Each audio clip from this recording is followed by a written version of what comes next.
हमने पवित्र कलाम से, पवित्र वचनों से पढ़ा है। नीति वचन 3 अध्याय उसके 5 और 6 वचन में लिखा है, तू अपनी समझ का सहारा न लेना वरन संपूर्ण मन से यहोवा पर भरोसा रखना, उसी को याद करके सब काम करना, तब वह तेरे लिए सीधा मार्ग निकालेगा। है ना? तो वचन में लिखा है कि तू अपनी समझ का सहारा ना लेना। इंसान कब मायूस हो जाता है, कब उदास हो जाता है, कब थक जाता है, कब हार जाता है? जब वो अपनी कोशिशें करके थक जाता है, उसकी कोशिशें जो है वो काम नहीं आती। जब उसकी बुद्धि काम नहीं आती, उसकी समझ काम नहीं आती और वो कहता मैंने सब कुछ करके देख लिया है और अब मुझे कोई और दूसरा चारा नजर नहीं आ रहा और कोई दूसरा तरीका मुझे नजर नहीं आ रहा कि मैं इस परिस्थिति से बाहर निकल सकूं, मैं इस हालात से बाहर निकल सकूं, मैं अपनी प्रॉब्लम्स से बाहर निकल सकूं। मुझे कुछ भी समझ नहीं आ रहा और उसके बाद वो ऐसा निराश हो जाता है, ऐसा थक जाता है, ऐसा टूट जाता है, ऐसा हार जाता है कि अब कुछ भी नहीं हो सकता। अब कुछ भी नहीं हो सकता क्योंकि मैंने सारी कोशिशें करके देख ली है, मैंने अपनी सारी बुद्धि, अपनी सारी समझ को इस्तेमाल करके देख लिया है, मैंने सब कुछ करके देख लिया है पर कुछ भी नहीं हो रहा, कुछ भी नहीं हो रहा। और उस समय हम बड़ा निराश, हताश हो सकते हैं, उदास हो सकते हैं, अभी कुछ समझ में नहीं आएगा।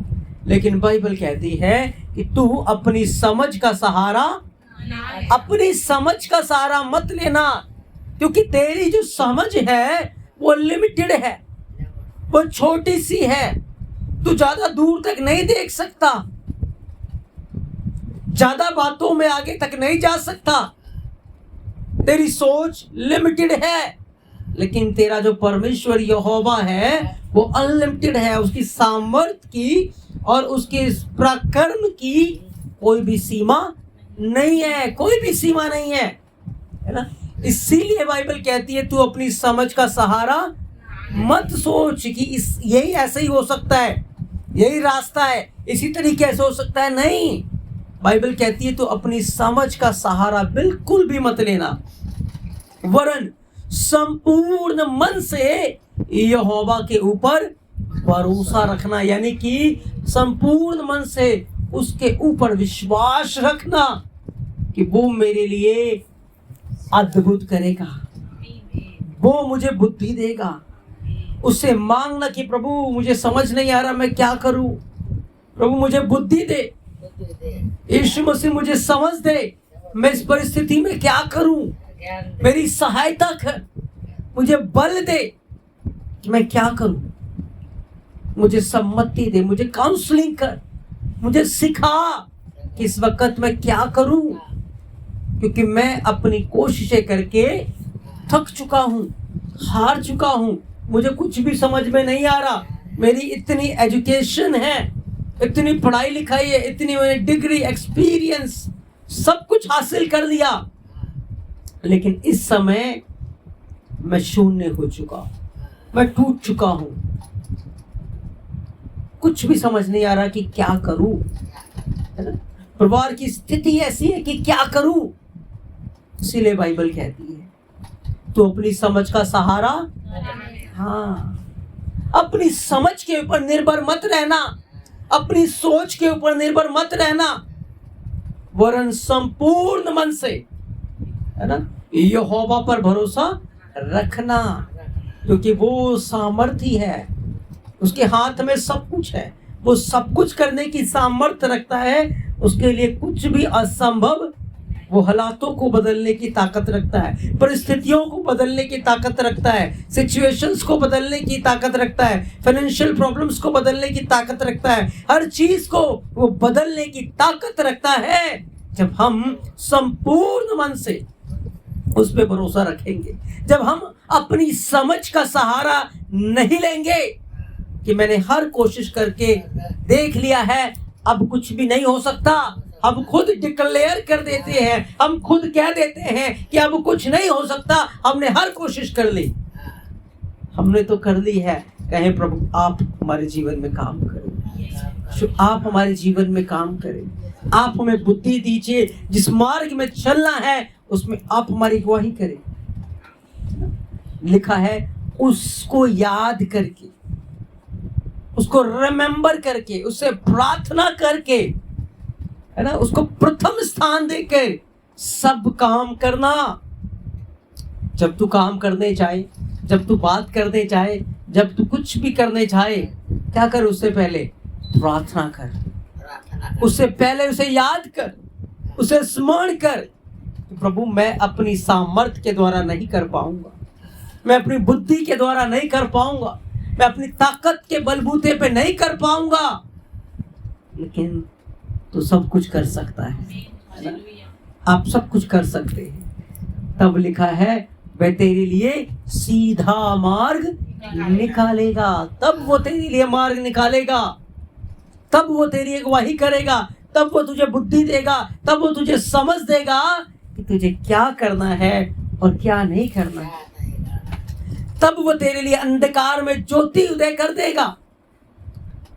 जो मार्ग तुझे बंद नजर आ रहे हैं, जहां से तुझे लग रहा है कुछ नहीं हो सकता, वहीं से वो तेरे लिए अद्भुत मार्ग निकाल देगा, है ना?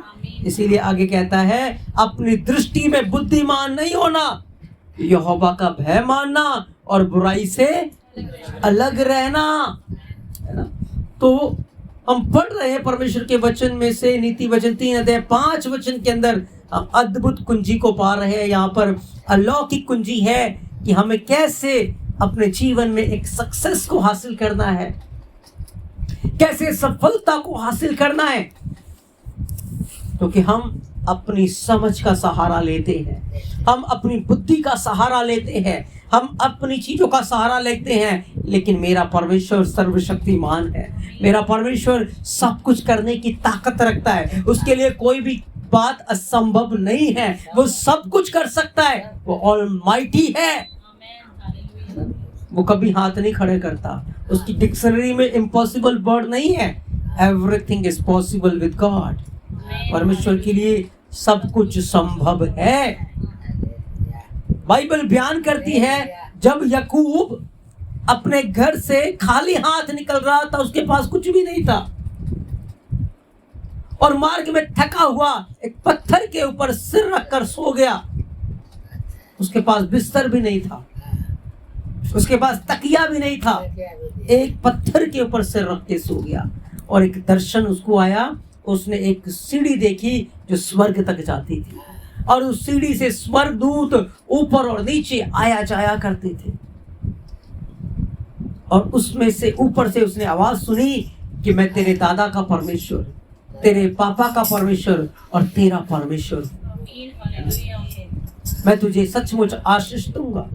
याकूब भोर को उठा और परमेश्वर के साथ एक वाचा बांधी, यदि तू मार्ग में मेरे साथ रहेगा और खाने को मुझे रोटी देगा, पहनने को मुझे वस्त्र देगा, और मैं कुशल सेम से अपने पिता के घर वापस लौट आऊंगा, तो मैं सब वस्तुओं का दशमांश तुझे दिया करूंगा। उसने परमेश्वर को प्रथम स्थान दे दिया।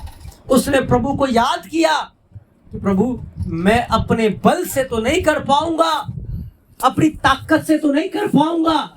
प्रभु लालची नहीं है आपके दशमांश या किसी चीज का, लेकिन उसने परमेश्वर को प्रथम स्थान दिया, परमेश्वर का उसने आदर किया कि प्रभु मैं अपनी संपत्ति का सारा दशमांश भी पूरा करूंगा।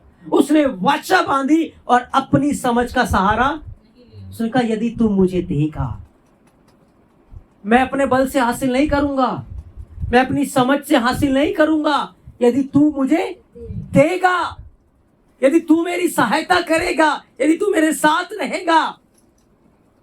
हम देखते हैं बाइबल के अंदर जब याकूब अपनी मामा के घर गया, मामा बहुत चालाक है, बहुत चालाक है। 14 साल उसने उसकी 2 बेटियों के लिए परिश्रम किया, और 6 साल उसने उसके भेड़ बकरियों में मजदूरी की। और जब वो मजदूरी कर रहा था तो जो मजदूरी उसकी ठहराई गई थी, उसका मामा बार बार छल से मजदूरी को बदल देता था। अब याकूब जब अगर अपनी समझ का सहारा लेता, उदास हो जाता, मायूस हो जाता कि मेरा मामा तो मेरे साथ बहुत छल कर रहा है, मुझे धोखा दे रहा है, मुझे छल रहा है। लेकिन उसने अपनी समझ का सहारा नहीं लिया, उसने परमेश्वर को याद किया। और जब परमेश्वर को याद किया, परमेश्वर ने कहा याकूब ऐसा कर, तो भेड़ बकरियों को समुद्र के पास ले जाए और उसके सामने चितकबरी लकड़ियों को रख दे। तो सारी भेड़ बकरियां जो है चितकबरी बच्चे देने लगी। जब लबान ने देखा सारी चितकबरी दे रही है, तो उसने फिर मजदूरी चेंज कर दी। चितकबरी जो पैदा होंगी वो मेरी है और जो चिट्टी पैदा होंगी वो तेरी है। तो फिर उसने यहोवा को याद किया। परमेश्वर ने उसको फिर कहा, जा याकूब भेड़ बकरियों को समुद्र के पास ले जा और वहां पर चिट्टी लकड़ियां उसके सामने रख दे। तो जितनी भेड़ पैदा हो रही है सब चिट्टी पैदा हो रही है। फिर मामा ने देखा सारी चिट्टी पैदा हो रही है, कहता अब से चिट्टी तेरी नहीं होगी, काली तेरी होगी, चिट्टी मेरी होगी। परमेश्वर ने कहा याकूब जा, फिर से जा समुद्र के पास, भेड़ बकरियों को लेकर जा, अब जाकर काली लकड़ियां वहां रख दे। अब जितनी भेड़ पैदा हो रही है काली पैदा हो रही है। उसने अपनी समझ का सहारा नहीं लिया, उसने परमेश्वर को याद किया। और जब परमेश्वर को उसने याद किया, परमेश्वर ने उसे काउंसलिंग की, पवित्र आत्मा ने उसे काउंसलिंग दी, पवित्र आत्मा ने उसे समझ दिया, उसे बुद्धि दिया कि याकूब अब तुझे क्या करना है। उसने ये नहीं कहा लड़ाई करना है, ये नहीं कहा उसके साथ मुकदमा करना है, नहीं, उसे काउंसलिंग की और 10 बार उसकी मजदूरी बदल दी गई। लेकिन 10 बार परमेश्वर ने उसकी काउंसलिंग की, उसे समझ दी, है ना, उसके लिए सीधा मार्ग निकाला, क्योंकि उसने उसको याद किया। याकूब ने परमेश्वर को याद किया और परमेश्वर ने उसके लिए सीधा मार्ग निकाला। और जब उसके लिए सीधा मार्ग निकाला, 14 साल की मेहनत में उसका मामा इतना अमीर नहीं हुआ था, लेकिन बाइबल कहती है 6 साल के अंदर याकूब इतना अमीर हो गया, इतना अमीर हो गया। जब 6 साल के वो सारी धन संपत्ति लेकर जा रहा था, तो लबान कहता तूने मुझे लूट लिया। अरे लूटा कहाँ है? 14 साल जो परिश्रम किया तेरे लिए किया, 10 बार तूने मजदूरी चेंज कर दी, फिर भी मैं कुछ नहीं बोला। और 10 बार परमेश्वर ने मुझे सम्मति दी, मुझे बुद्धि दी, मुझे क्या करना है। परमेश्वर ने बुद्धि दी और उसने उस बुद्धि को, काउंसलिंग को सुना और प्रभु ने उसे जो कहा उसने किया और वो 10 बार ब्लेस्ड रहा और इतना धन संपत्ति लेकर वहां से निकला कि याकूब बहुत धनवान हो गया, बहुत मालामाल हो गया। क्यों? क्योंकि उसने अपनी समझ का सहारा नहीं लिया, वरन संपूर्ण मन से उसने यहोवा पर भरोसा रखा, उसको याद किया। जब भी वो भोर को चाहता था यहोवा को याद करता था। जब भी विपत्ति उसके ऊपर आती थी, लबान उसकी मजदूरी चेंज कर रहा था, वो उसको याद कर। जब भी हालात खराब हो रहे थे, झगड़े हो रहे थे, वो इसको याद करता और परमेश्वर उसकी काउंसलिंग करता, उसको सिखाता कि अब याकूब तुझे क्या करना है, अब याकूब तुझे क्या करना है। ऐसी इसी तरीके से मेरे प्रियो, जब हम परमेश्वर के ऊपर भरोसा रखेंगे, जब हम पवित्र आत्मा के ऊपर भरोसा रखेंगे और उसको याद करके सारे काम करेंगे, उसको याद करके हम मेहनत करेंगे, बातचीत करेंगे, लिखा है वो हमारे लिए सीधा मार्ग निकालेगा। हम कुड़कुड़ाएंगे नहीं, हम बुड़बुड़ाएंगे नहीं, हम बलवा नहीं करेंगे, हम शिकायत नहीं करेंगे, लेकिन हम यहोवा को याद करेंगे, हम उसको स्मरण करेंगे, हम उसको याद करेंगे। और तब लिखा है, बाइबल कहती है वो हमारे लिए सीधा मार्ग निकालेगा, वो हमारे लिए सीधा मार्ग निकालेगा। और जो मार्ग वो हमारे लिए निकालेगा वो उत्तम मार्ग होगा।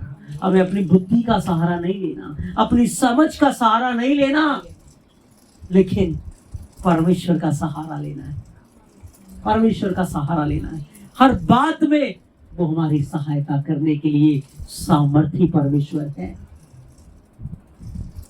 जब डॉक्टर डीजीएस दिनकरन अपनी पढ़ाई कर रहे थे, उन दिनों के अंदर मैथ उनके पल्ले नहीं पड़ती थी, और जब भी वो मैथ का एग्जाम देते थे 0 नंबर आते थे, उनके 0 नंबर आते।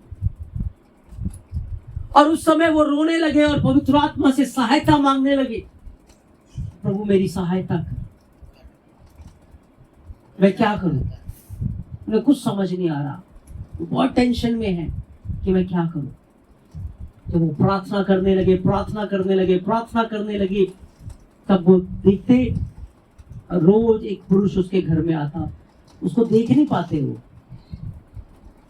लेकिन उसको एहसास करते, उसको फील करते, और वो एक टीचर के समान उसको पढ़ाता। और वो डेली 50 पेज उनको पढ़ाते थे, और आत्मा उनको पढ़ाते थे, उनको काउंसलिंग करते थे, उनको बुद्धि देते थे, और जो जो वो पढ़ाते थे उनके दिमाग में छप जाता था, तो दिमाग से निकलता नहीं था उनके। और पवित्र आत्मा ने उनसे कहा कि जब उन्होंने एग्जाम दे दिया और रिजल्ट आने वाला था, तो कहा तुझे कौन सा स्थान चाहिए, कौन से मार्क्स से तू पास होना चाहता है। तो उन्होंने कहा प्रभु मैं प्रथम स्थान के लायक नहीं हूं, और तीसरा स्थान लाकर मैं जी नहीं पाऊंगा, इसलिए तू मुझे दूसरे स्थान के से पास करा दे। और जब रिजल्ट आया तो दूसरा स्थान प्रभु ने उन्हें दिला दिया। तो हमारा परमेश्वर हर छोटी बड़ी चीजों में हमारी सहायता करता है, हर चीज में वो हमारी मदद करता है। बस हमें अपनी समझ का सहारा नहीं लेना, हमें संपूर्ण मन से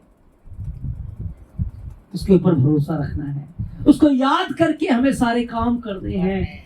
बाइबल कहती है वो हमारे लिए सीधा मार्ग निकालेगा, वो मार्ग निकालेगा जिसमें हम ठोकर नहीं खाएंगे, जिसमें हमारा नुकसान नहीं होगा, जिसमें हमारे लिए अद्भुत अलौकिक काम होंगे। वो हमारे लिए ऐसा मार्ग निकालेगा। याकूब के लिए उसने ऐसा ही मार्ग निकाला। जो उसको ढूंढते हैं, जो उसको प्यार करते हैं, जो उसके पीछे चलते हैं, उनके लिए परमेश्वर अद्भुत मार्ग निकालता है ना। और वो ऊपर उठते जाते हैं, वो सफलता को प्राप्त करते हैं, वो परमेश्वर की नजरों में आदरणीय हो जाते हैं। इसलिए हमें अपनी समझ का सहारा नहीं लेना, अपनी बुद्धि का, अपने ज्ञान का सहारा नहीं लेना, अपने बल का सहारा नहीं लेना, परंतु संपूर्ण मन से यहोवा पे भरोसा रखना, उसे प्रार्थना करके हमें सारे काम करने हैं। उसे बुद्धि मांगनी है, उसे काउंसलिंग मांगनी है, उसे समझ मांगनी है। देखा वो हमें समझ देगा, वो हमें बुद्धि देगा, जिस मार्ग में चलना है लिखा है वो हमारी अगुवाही करेगा, है ना। वो हर चीज में हमारी अगुवाही करेगा।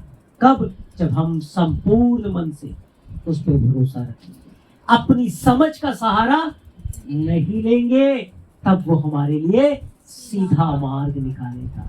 उसको याद करके, उसको स्मरण करके, हर समय उसको याद करें, हर परिस्थिति में उसे याद करें, हर परिस्थिति में उसे पुकारे, वो उत्तर देगा। उसके ऊपर भरोसा रखे, वो हमारे साथ खड़ा होगा, वो हमारे लिए अद्भुत और अलौकिक करेगा, और वो हमारे लिए उत्तम इंतजाम करेगा। इसलिए आज जो कलाम हमने पढ़ा है कि तू अपनी समझ का सहारा नहीं लेना, वरन संपूर्ण मन से यीशु मसीह के ऊपर भरोसा रखना, उसी को याद करके सब काम करना, वो तेरे लिए सीधा मार्ग निकालेगा। ये परमेश्वर का सत्य वचन है, ये सत्य वचन है। आए इन वचनों के ऊपर अपना ध्यान लगाएं, इन वचनों के ऊपर अपनी आंखें लगाएं। अब तक हमने अपनी समझ का सहारा लिया, अपनी बुद्धि से, अपने बल से काम करते रहे, लेकिन हमने कुछ हासिल नहीं किया। पतरस पूरी रात अपने बल से काम करता रहा, ओ चाय डालता रहा, साफ करता रहा, डालता रहा, साफ करता रहा, सारे रात की मेहनत व्यर्थ हो गई, क्योंकि उसने अपने बल और समझ का सहारा लिया था। लेकिन जब सुबह यीशु मसीह उसकी किस्ती में आए, उसने यीशु मसीह की समझ का सहारा लिया, उसने यीशु मसीह का भरोसा रखा और यीशु मसीह ने कहा पतरस जाल गहराई में जाकर डाल, इस नाव को गहराई में लेके चल और जाल डाल तो तुम मछलियां पा जाओगे। उसने परमेश्वर का सहारा लिया, उसने यीशु मसीह का सहारा लिया, और जब उसने यीशु मसीह का सहारा लिया उसकी जालें भर गई, उसके नाव भर गए, उसका जीवन भर गया, सब कुछ बदल गया अलौकिक रीति से। वही यीशु मसीह आज भी हमसे प्यार करता है, वही पवित्र आत्मा आज भी हमसे प्यार करता है। वो हमारे लिए अद्भुत मार्ग निकालेगा, वो हमारे लिए सीधा मार्ग निकालेगा। हम उससे प्रार्थना करेंगे, हम उससे विनती करेंगे, हम उसे याद करेंगे, हम उस पर भरोसा रखेंगे। वो हमें लज्जित नहीं होने देगा, हमें लज्जित नहीं होने देगा। हम धन्यवाद देते हैं, हम धन्यवाद देते हैं।